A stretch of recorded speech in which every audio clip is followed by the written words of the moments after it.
Kolonel Kavaleri Herman Tariaman selaku Kapendam 17 Cendrawasih angkat bicara mengenai pemberitaan dari kelompok kriminal bersenjata yang menyatakan bahwa TNI Polri melakukan pengeboman di wilayah Nduga, Papua Pegunungan. Herman mengatakan KKB telah menyebarkan isu tidak benar alias hoax di media sosial. Kapendam 17 Cendrawasih Kolonel Kavaleri Herman Tariaman melalui rilis pers yang diterima wartawan pada Kamis 27 April 2023 menegaskan bahwa pemberitaan di media sosial soal pemerintah dalam hal ini TNI Polri melakukan pengeboman di wilayah Nduga adalah informasi yang tidak benar.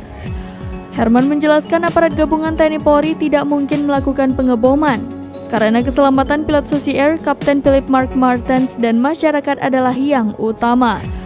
Menurut Herman, aparat gabungan TNI Polri bekerja secara profesional dan terukur.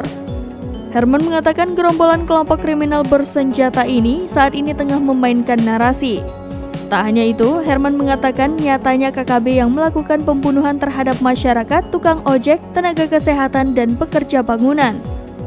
Herman berharap kelompok kriminal bersenjata dapat melepas Kapten Philip Mark Martens.